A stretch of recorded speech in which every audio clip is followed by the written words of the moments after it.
Hey friends, Shalom Aleichem. Welcome back to Babylon Talmud. Today we started Daf Kuf Yud Beis, Daf 112 of Masechta Yevamos, friends.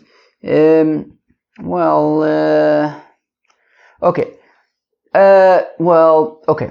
So we have this last Mishnah of the 13th parak of Masechta Yevamos. It talks about stuff like katanas and also what was the other thing? Oh yeah, it talks about stuff, and then we get to the end of the parak, and then we start a new parak, the 14th parak of Masechta Yevamos, and it's like a big Mishnah, and it's like, it's a big Mishnah. We've seen parts of it the other day. You got a hot cup. Let's go weiter. So we got a whole bunch of work to do on Daf Kuf Yud Aleph Mud Beis, because my mind was mush yesterday, so I kind of stopped early. So we got a Mishnah to do on Daf Kuf Yud Aleph Mud Beis, and then we're like halfway through Kuf Yud Aleph Mud Beis. Says the Mishnah, Yavam Ka'in Sheba Yevama Ketana. So if you have a Yavam, and he's a minor, and Reuven is married to Ketana, Sarah, she's a Ketana, and then Reuven dies, and then Shimon is also a Ka'in, and then they do Yibum, a Ka'in, a Ketana. So Yavam Ka'in Sheba Yevama Ketana. So they'll grow up together. Give all the two minors, they get married, and then they grow up together. But they can't get a divorce before then, right? As Rashi says, to get ka'in eno get, because the get of a ka'in is not a get. Okay, fine. But al yivama gedola, if you have a ka'in, if Shimon is a ka'in and Sarah is a gedola, so then tigdilenu tigdilenu. So then he'll have to become an adult with her until he would be able, right? She's got to wait until he becomes an adult, until there would be a possibility of divorce. Fine. Okay.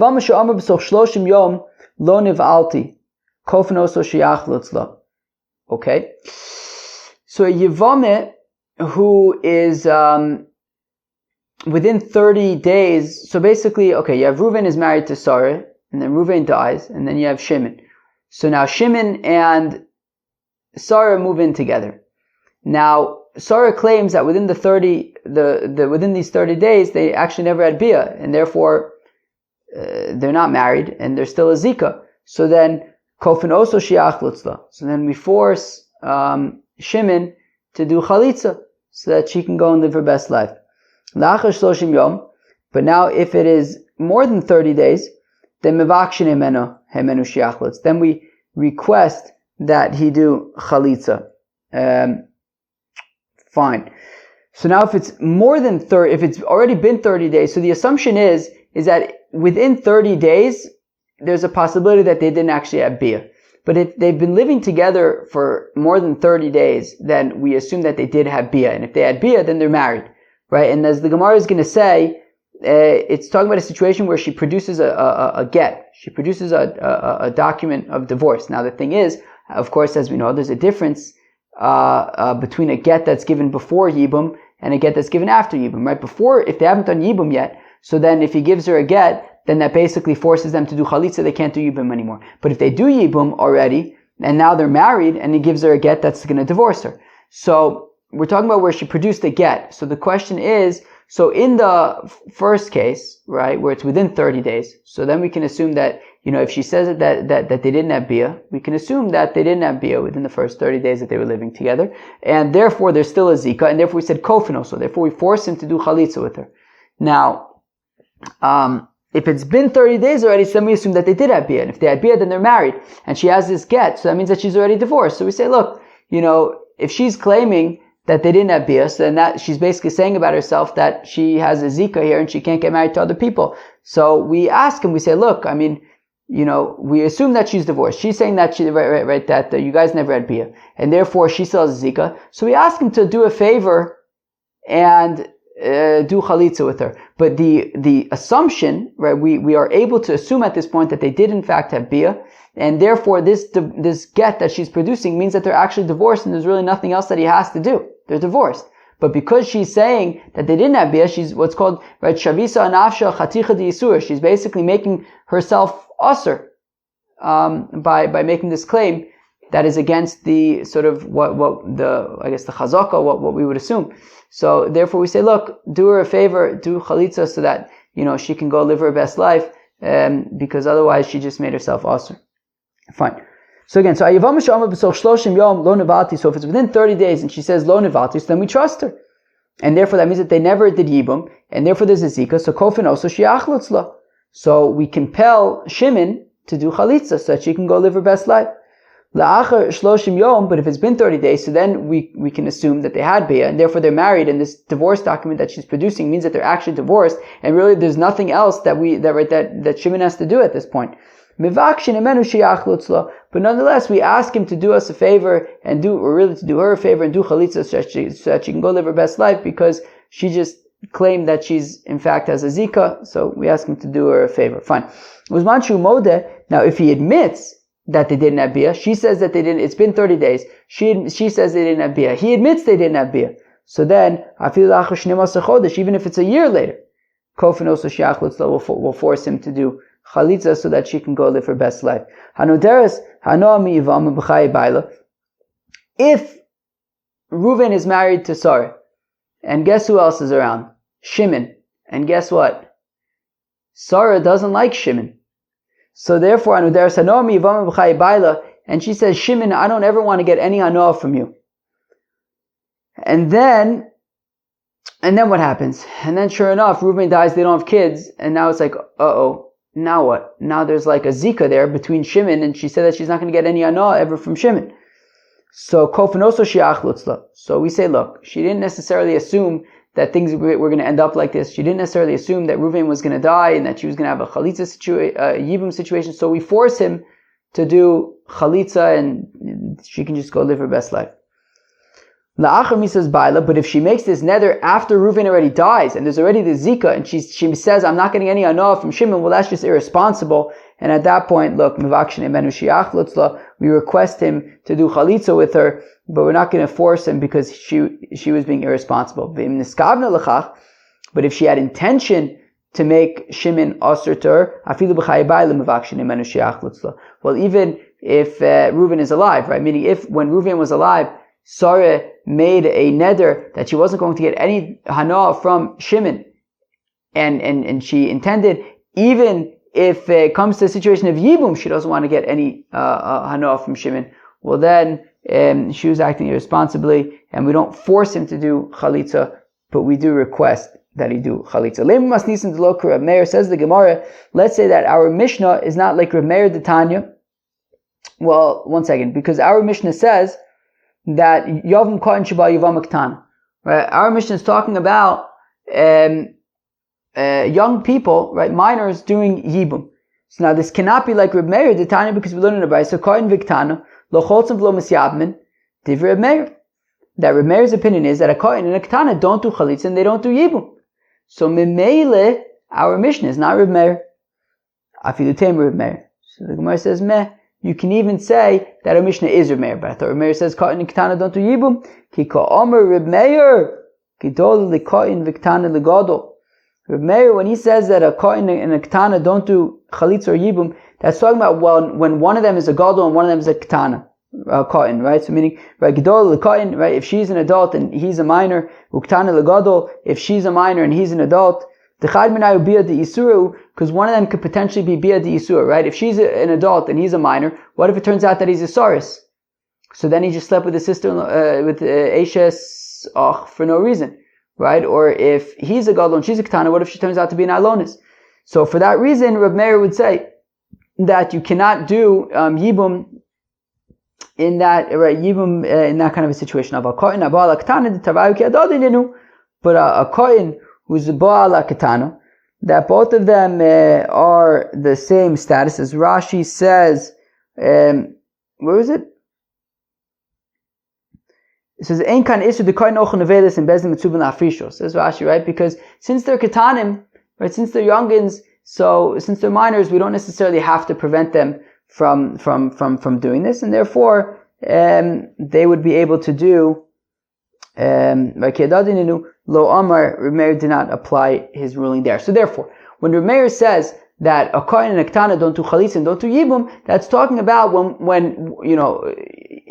of them is a gadol, one of them is a Kohen, right? If she's an adult and he's a minor, or if he's an adult and she's a minor, So then we don't do chalitza or yibum. However, if they're both kitanas, so then it would be, if they're both minors, so then it would be okay. And therefore our Mishnah says that yavam katan sheba yavama kitana, so then that could even be Reb Meir. V'ha ba yavama gedola tigdilenu. But one second, our Mishnah even talks about a situation where you do have a mix, right? It says ba yavama gedola. If she's an adult and he is a minor, so then they would have to wait until he becomes an adult before there's a possibility of divorce. So we see that our Mishnah is even saying that there would be yibum when one of them is an adult and one of them is a minor. So clearly our Mishnah cannot be Reb Meir. Amar Chanina Chozah ba shiny. So Reb Chanina Chozah says, yeah, but if you look at our Mishnah, it says ba al yavama gedola. It sounds like b'di'evet. Okay, so if he did it already, so then right, tigdilenu, then they could stay together. However, it's not recommended. So we could say it's still like Reb Meir. Tigdilenu ka'amar d'chobia uvia de'isuruhu. But one second, but it says tigdilenu, meaning it says that if he's a minor and she's an adult, so then it says that they could stay together until he becomes an adult, which means that every single time that they have bia with each other, it's going to be another isser according to Reb Meir. So how could that be? No, so rather it makes more sense to say that our Mishnah is taka, not the opinion of Reb Meir.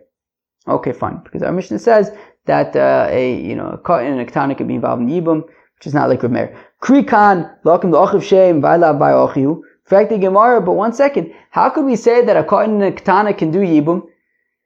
The whole point of yibum is lahakim la'achiv shem, is so that the brother will have right, there'll be a baby, and then the brother his name can continue. V'hay la ba'achihu. But these minors are unable to have children. So then, what's how can we say that they're doing yibum? Amar Abaye, Amar Kro, Yevamos Yava Elea Koldu. So Abaye says, yeah, but the pasuk says Yevamos Yava Elea Koldu, right? Meaning, even if they're a katan, still we would do yibum. It says Yevamos Yava Elea, right? That they do yibum even if he's a katan. Rava Amar B'lav Achinami Lo Matzis Amar, and says Rava that even without the pasuk, you would be able to say that a minor would be able to do yibum, because mi'ika midi dahashta asirule levasashaita sharia. How could it be possible to say that a katan is forbidden from doing yibum?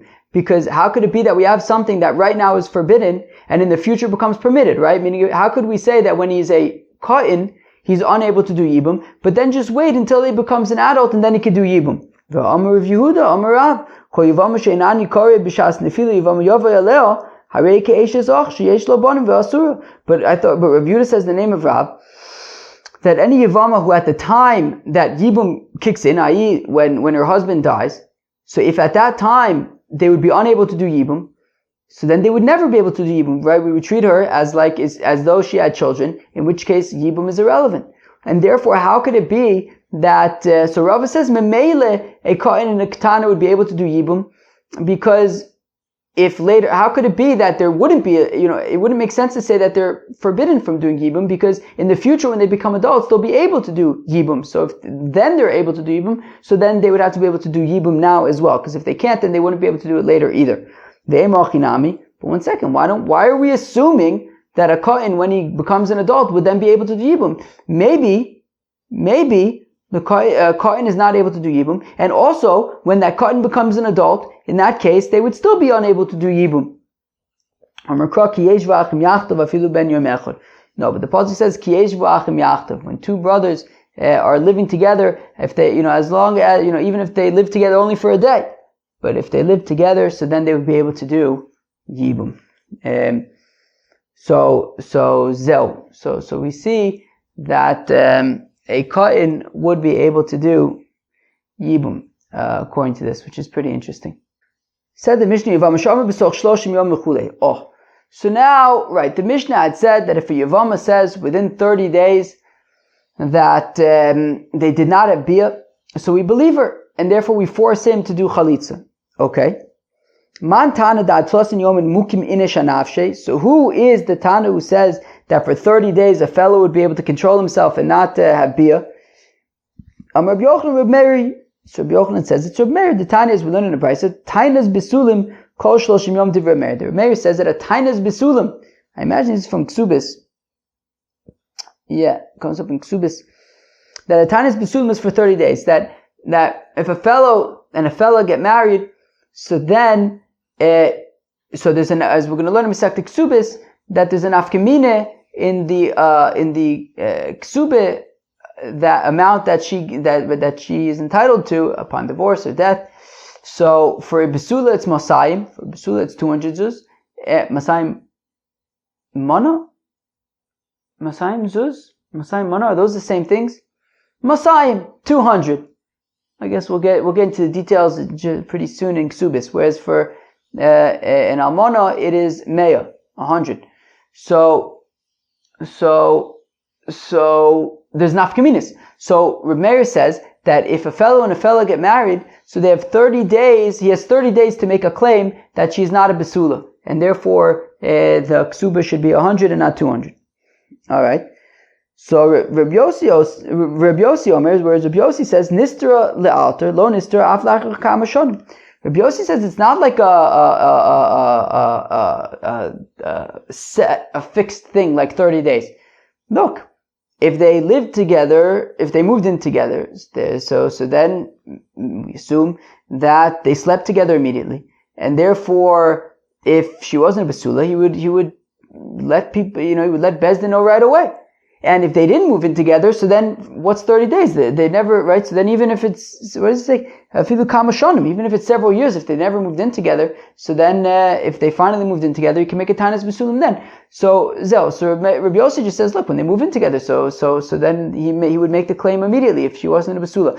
Whereas Rabbi Meir says that he has 30 days. So therefore we want to say that our Mishnah that says that there is like 30 days for this, right, that for the first 30 days, if she says that they didn't have bia, we could trust her and compel him to do chalitza, that must be Reb Meir. Fine. Rabba Omar, Afilutem Reb Yossi, Rabba says you can even say that our Mishnah could be Reb Yossi, because I can lokam Reb Yossi Hosom. Reb Yossi says, by Tanis Besulim, Ela ba'arusaso de gizba. That's by somebody who's engaged with, who he feels comfortable with, right? They were engaged, they just got married, and now they're living together, and when they move in together, so they're going to be pretty soon.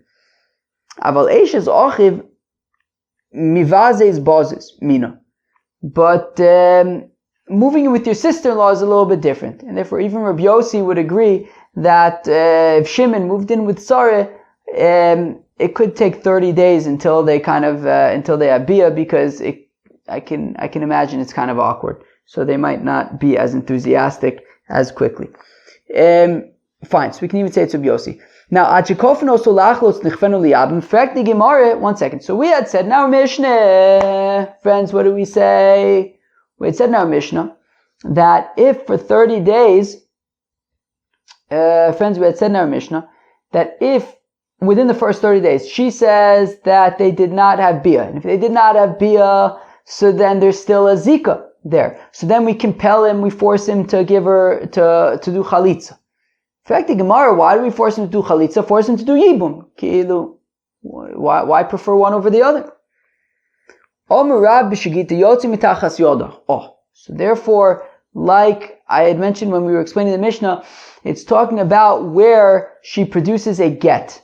She had produced a bill of divorce, and therefore, if we're within the first 30 days, and she's saying that they didn't have bia, and we could trust her because within the first 30 days we can assume that he was able to control himself, and therefore they didn't have bia. So there's still the zika. So then they're not married. So then what's this get? So then it's a get forcing them to have to do chalitza, that they're unable to do yibum anymore. So that's why we force them to do chalitza, and yibum is not an option. Meisve, we have a kasha. Yevamos she'amar b'soch shloshim yom lo nevalti. That if a Yevamos says within the right, she comes to Bezdin within the first 30 days and said that they didn't have they didn't have bia. Bein shu omer ba'alti, bein shu omer lo ba'alti. Whether he says they did have bia, whether he says they didn't have bia, it makes no difference. We could trust her. We could believe her in kofen also shiach lutzla, and we force him to do chalitza.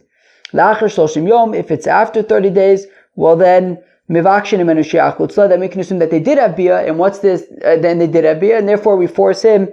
Therefore, we request from him to do chalitza. Fine. He omeres nivalti v'omer lo baalti. He says that she says after that, right? She comes after 30 days and says nivalti that they did have bia. He says they didn't have bia. Hariza yotzi beget. So then he gives her a get. Hu omer baalti v'omeres lo nivalti. And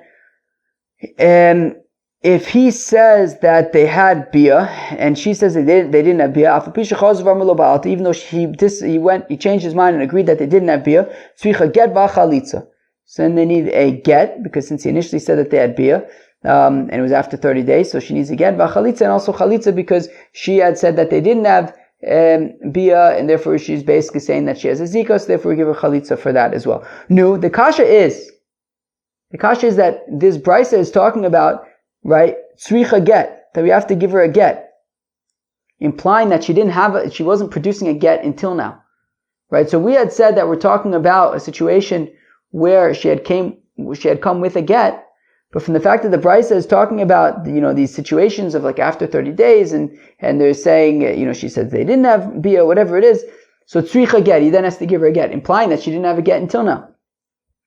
So Amar Rebbe Ami tzricha chalitza im gita. No, what it means is that she needs chalitza, right? That she said they didn't have bia. It was after 30 days. She said they didn't have bia. He says they did have bia. Then he changed his mind. So we say that he needs to give her a get and do chalitza. It means that he needs to do chalitza along with the get that she had already produced. That's what it means. Rav Ashi Amar Asim get lezikasu, achal get leviasu. Alternatively, Rav Ashi says that there are two different gets, right? Meaning in an event where it's after 30 days and she says that they did not have bia. So what get does she already have? A get, if they didn't have bia, then that means that the get, then they never did yibum. So what's the get that she has? That get is for the zika, to compel them to do chalitza. And then the other get that he would be giving her would be for, meaning if he's saying that they did have bia, and therefore they did do yibum, so the get that he would have to give her would be a get of divorce from marriage. So there are two different kinds of gets. So she could have still brought a get. That get would be for the zika. We're then saying, well, if you said that you did have bia and it's after 30 days, well then you're married and you have to have a get for your marriage. Hanu shneim modim. There was a situation where it was after 30 days, and you had these two people, and she had said they did not have bia. He had initially said that they did have bia, but then he changed his mind and said that they didn't have bia. So at this point, they're both saying that they didn't have bia. Thus with the comment, Rava, they came before Rava, Amar Lahu, Rava, and Rava says to them, Chalotzu la, just do chalitza. Right? They're both essentially saying now that they didn't have bia, so therefore just do chalitza. Visharu la tigra, and let her go live her best life. Amar le Rav Sherevia le Rav. So then Rav Sherevia says to Rav, "Vatani tzricha get v'chalitza." But didn't we just learn in a brisa that in this situation where she said it's after 30 days, she said they didn't have bia. He initially says they did have bia, but then he changes his mind and said they didn't have bia. We said that he needs to give her a get because he said that they had bia, which means that they are married because they did yibum. So he has to give her a get, but also they do chalitza. So Amar le Itanya, Rava says, "Oh, okay, well." If we have a brisa, we have a brisa. What do I mean to tell you? Let's go weiter. Ba mine hoin brei de Rav Nachman de Rav Nachman hoin brei de Rav Nachman asked Rav Nachman Sarah Samau. What about the Tzara? What if Sarah was a co-wife with Rivka? So now we have a situation. Reuven died. Sarah and Rivka were co-wives. Sarah moves in with Shimon. Rivka is like, Givaldig, I'm going to go live my best life. So then she goes, and guess what happens? All of a sudden, it turns out Sarah's coming to court and saying they didn't have bia. Rivka's like, what? You guys didn't have bia?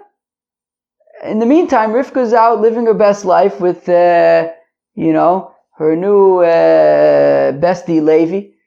And she's like, wait, this is a real headache. What happens to me?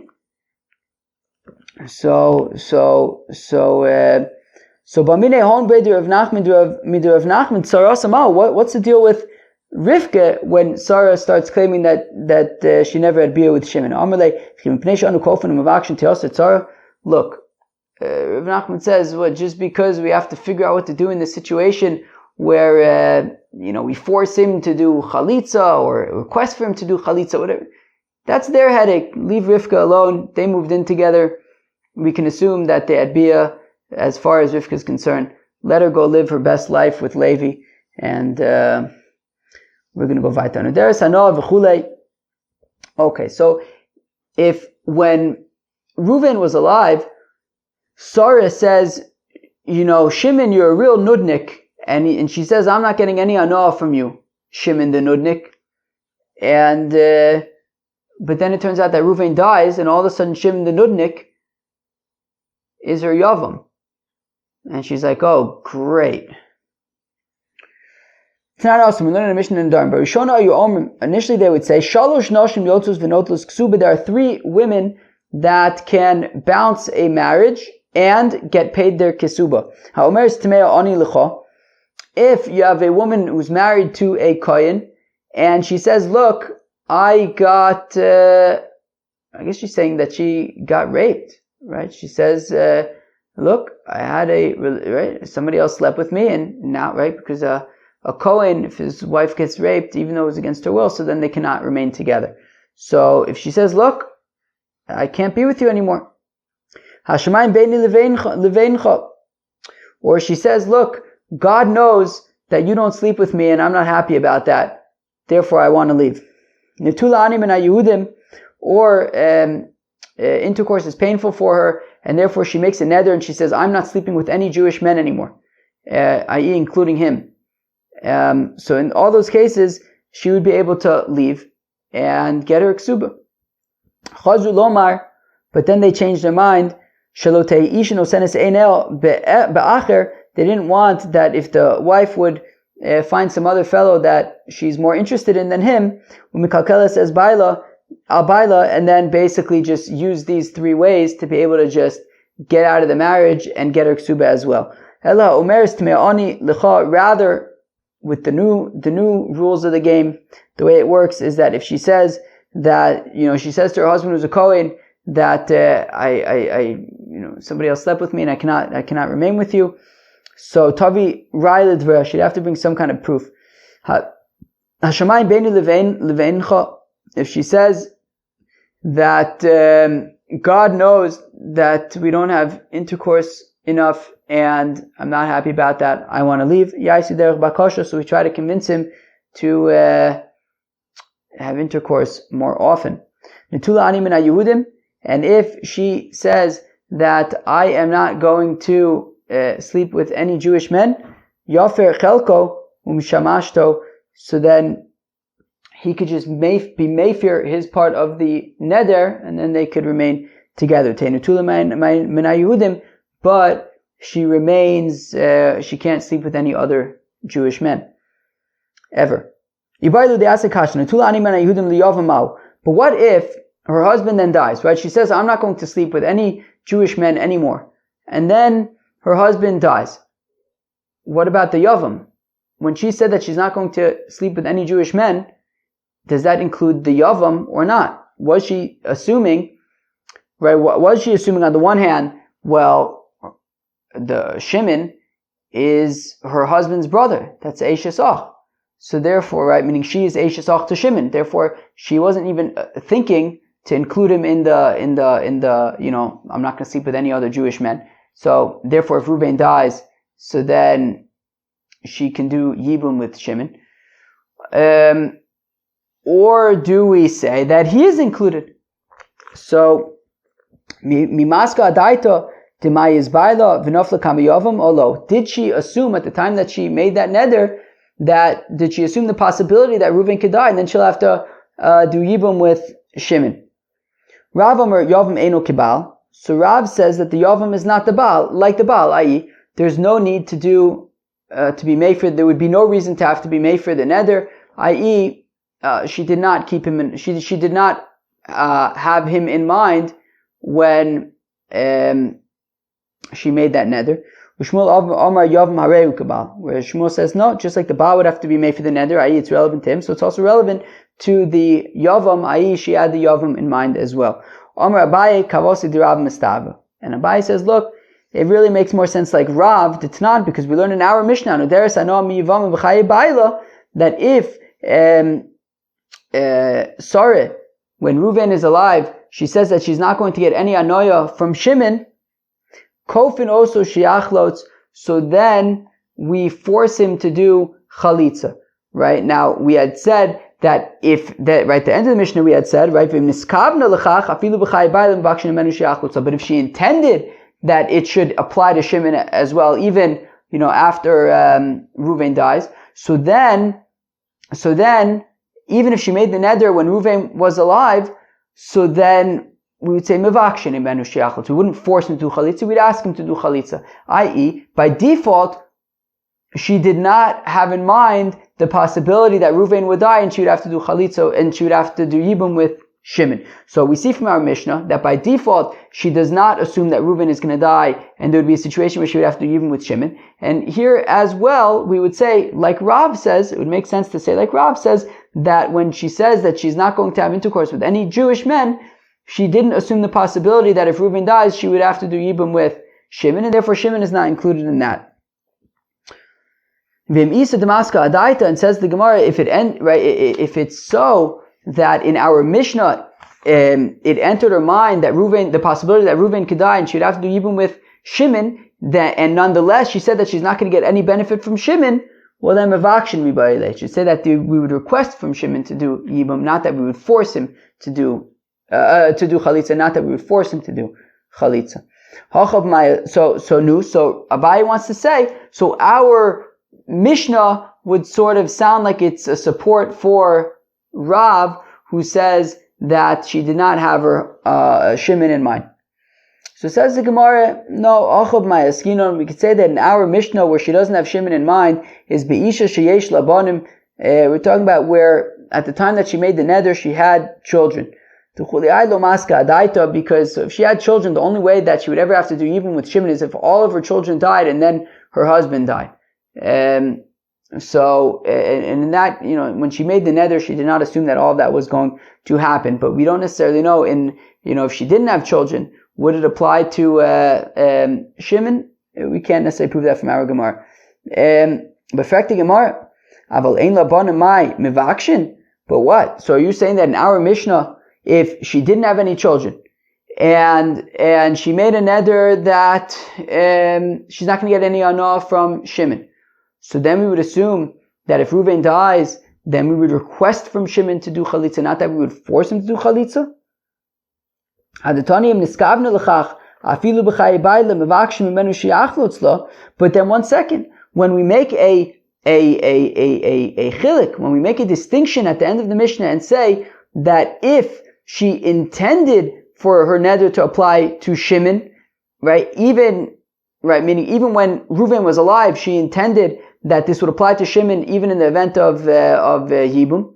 So then, even though Reuven was alive, we would still, when she made the neder, we would still only request that Shimon does chalitza, not force him to do chalitza. So we see that there already seems to be a distinction over here, right? That when she makes this neder that she's not going to get hanah from Shimon, it depends. It depends, right? If she intended that it should apply to Shimon, right, even in a situation of Yibum, so then there's a difference between that and if she didn't have that intention. So then liflog v'lesne b'dida, let's also make the following distinction, which is bamet v'mamurim b'sheyesh labanim. And when is this? By default, that we don't assume that it applies to Shimon, is when, right, in a situation of Yibum, is when she has children. Havel ein labanim mevakshin. But if she doesn't have children, so then we would assume that even by default, we would not force Shimon to do chalitza, but rather request that he do chalitza. From the fact that we don't make that distinction, elish mamina lo shna yesh labanim v'lo shna ein labanim kofin oso kirav shmamina. No, so rather in the Reisha of the Mishnah, when we say kofin oso, that we force him, it means to do chalitza. It means whether she has children or whether she doesn't have children. By default, she's not assuming this about that there's going to be a situation where Reuven dies and she now has to do chalitza with Shimon, or she now has to do even with Shimon. And even so, we say that, and therefore we force Shimon to do chalitza, and that it sounds like Rav, who is saying that in the situation when she says she's not going to have intercourse with any Jewish men, so then by default it would not include Shimon in the event that Reuven dies. Hadron Oloch Beis Shammai, we'll come back to Beis Shammai. That parak was interesting enough. All right. And now we're going to move on to the 14th parak of Masechta Yevamos. Alright, we're going to learn a Mishnah now. It's a pretty lengthy Mishnah. We've seen parts of it before. You gotta halt kapashtikkel. How much time do I have? Okay, I have about 15 minutes until I have a meeting in a half an hour, and I'm gonna head over. I'm home now. I'm gonna head over to WeWork for it, and I gotta do a few things before then. So I got about 15 minutes left to record. So let's see. Hopefully, I'll be able to knock it out of the park in 15 minutes. So it says the Mishnah Cheresh Shenosa Pikachas. All right. Oh, I gotta use my head. Okay. So you have a cheresh, right, a deaf mute, who marries a pikachas, a non-deaf mute. Okay, so a cheresh marries a pikachas. Ufikeach shenosa chereshes, or a pikeach marries a chereshes. Now, this kiddushin is midrabanan. Imrotza lo yotzi. If he wants to give a get, he gives a get. Imrotza l'kaim yikaim. If they want to stay together, they can stay together. Kshem shehu kones bermiza, kachu motzi bermiza. Just like when they get married, there's going to have to be some hand signaling, some sign language. So also involved in the get, there's going to have to be some sign language involved as well. But just like she comes into the marriage, she leaves the marriage. Pikeach shenosa pikachas. So a pikeach married a pikachas, so that's kedushin midoraisa, v'nischarsha. But then she became a chereshes. Imrotza yotzi, v'motzi yikayim. Look, if he wants, they can get divorced. If he wants, they can stay together. Right? Because she doesn't need da'as in order to get divorced. Right? And therefore, even though now she's a chereshes, he could divorce her. She can get divorced because she doesn't need das. Nishtates, but if she became a shota, that she doesn't have any intellect, so then lo yotzi, he cannot divorce her. And we're going to see, I think, in the Gemara that me'ikra, then he is able to divorce her because she doesn't need das. But we're concerned what would happen to her. Right? She would become kind of like, we don't want her to become like hefker, ownerless, nobody to take care of her. So he cannot divorce her. However, if he became a cheresh or a shota, eno motzia olamis, he would not be able to divorce her at all. Amar Reb Yochanan ben Nuri mipnei ma'isha shenischarsha yotza. Says Reb Yochanan ben Nuri, how come a woman who becomes a chereshes can get divorced? Va'ish shenischarish eno motzi, whereas a man who becomes a cheresh cannot divorce. Amar lo. Because the man who is divorcing is not similar to the woman who is getting divorced. Because a woman is able to exit a marriage whether it is with her will or without her will. Whereas a man only breaks up a marriage with his desire, with his will. Fine. Hey, Rabbi Yochanan ben Gudgada. Rabbi Yochanan ben Gudgada testified al achireshes sheisia avia, that if you have a chereshes who is married off by her father, now her father has the ability, right, you can marry her off midoraisa. She yotze beget that, but now she can go out with a get even if she's an adult, because even though she might not understand what's going on, she can get divorced even without understanding what's going on. Amrulo afzoka yotzeba, and they said to Rabbi Yochanan ben Gudgada that this is very similar also to a pikachas who gets married and then becomes a chereshes. She got married midoraisa, but she could still be divorced even though right now she's a chereshes. Beis achin chershin. So now we're gonna have a bunch of like examples of brothers and sisters and yibum kind of stuff. Who's excited to like not have to deal with this stuff in Ksubis? Or are you gonna miss this? Are you gonna miss like one brother's this, one brother's that, they're married to two sisters, and this sister's this and that sister's that, and what if they're not sisters? And are you gonna miss that, or are you gonna miss that? Let me call somebody out. I'm not calling somebody's name. Right? If I was like a real teacher, I would do that. I would say like, so and so. Tell me, what do you think? Are you going to miss it? So therefore, I'm calling upon everybody. Are you going to miss Masechta Yevamos? Well, how about this? Let's go weiter a little bit and then answer it. Alright. Beis achin chershin. Okay, two brothers, Reuben and Shimon. They're both chershin.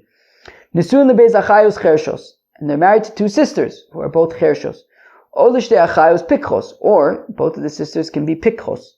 Olishte achayos achas chereshes v'achas pikachas. Or two sisters, one of them is a chereshes, one of them is a pikachas. Now, o beis achayos chershos. Or two sisters who are chershos. Nesuin shnei achin pikchin. Who are married to two brothers who are both pikchin. Or maybe both brothers are chershin. Or maybe two brothers, one is a cherish, one is a pikach. They are p'turos from both chalitza and yibum, because if one of them dies, so then the other one is achos isha, right, the sister of the spouse, and therefore they can't do the yibum, and they certainly can't do chalitza, because you don't do chalitza with a cherish or a chereshes. But what if they weren't sisters?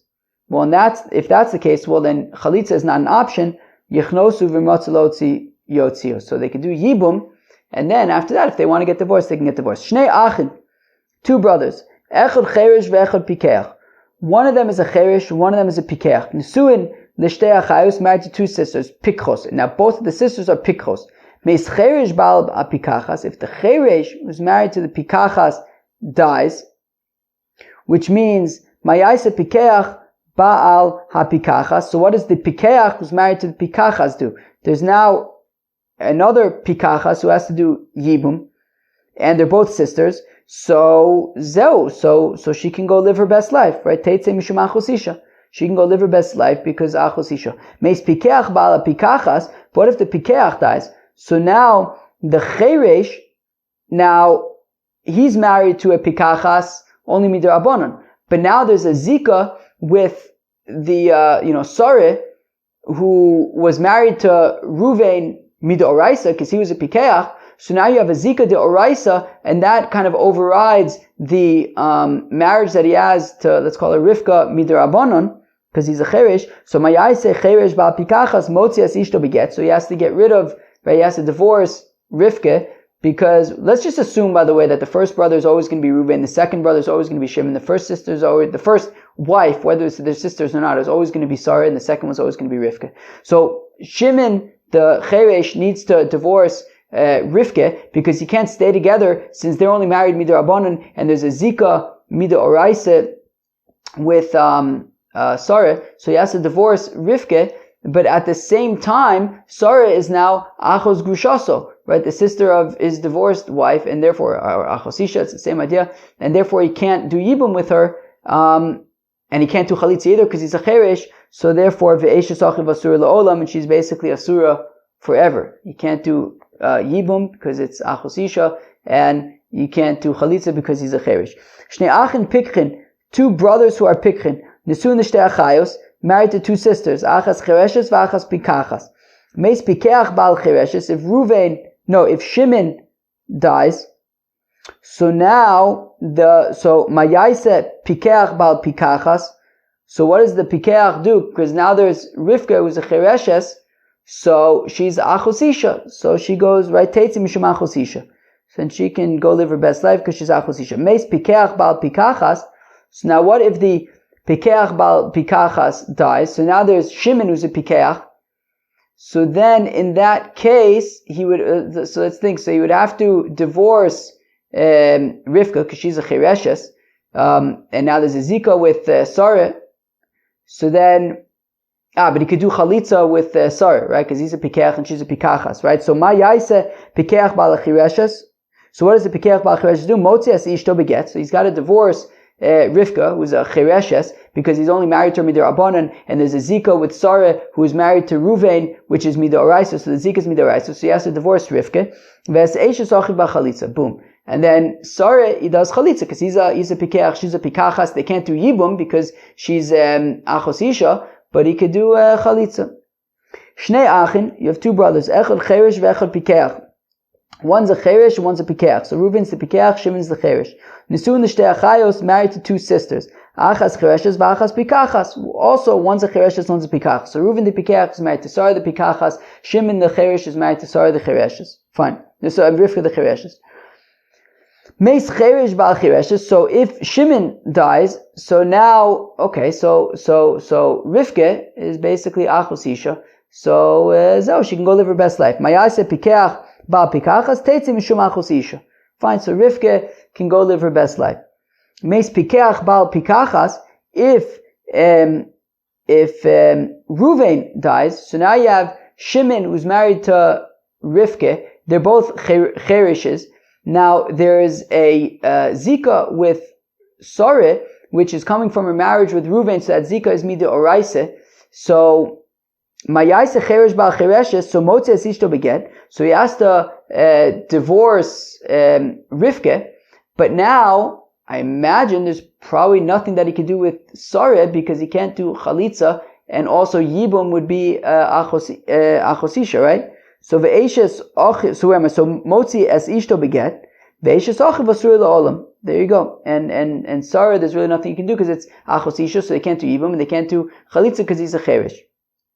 Shnei achin, you have two brothers. Echad cheresh ve'echad pikeach. One's a cheresh, one's a pikeach. Nesuin l'shtei nochrios, married to two women who are not related. Pikchos, and they're both pikchos. So Ruvain the pikeach is married to Sarah the pikachas. Shimon the cheresh is married to Rivka the pikachas. Right? They're both pikchos.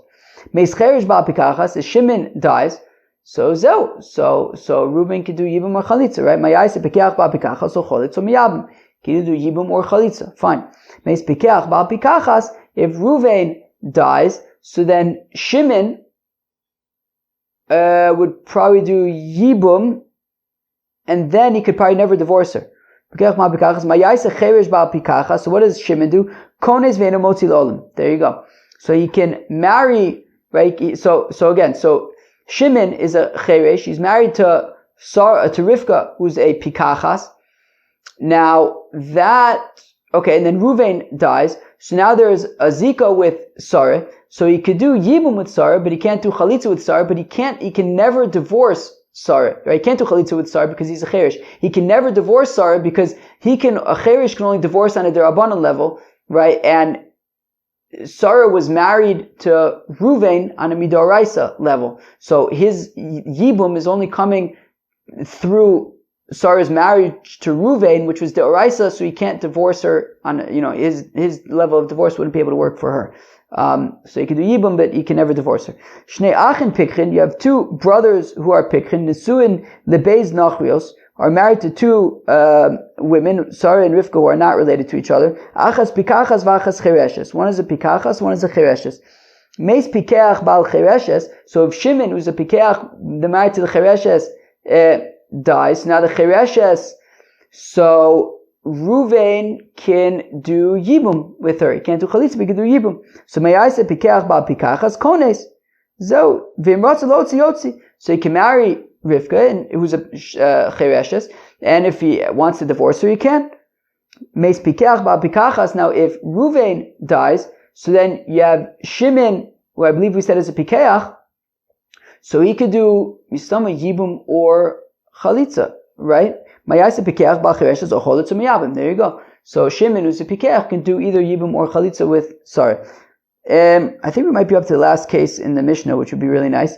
Shnei achin, if you have two brothers, echad cheresh ve'echad pikeach, one's a cheresh, one's a pikeach. Nesuim lebeis nachrios, married to two unrelated women, achas chereshes v'achas pikachas. Okay, one's a chereshes, one's a pikachas. So Ruvain, the pikeach, is married to Sarah the pikachas. Shimon the cheresh is married to Sarah the cheresh, to Rivka the chereshes.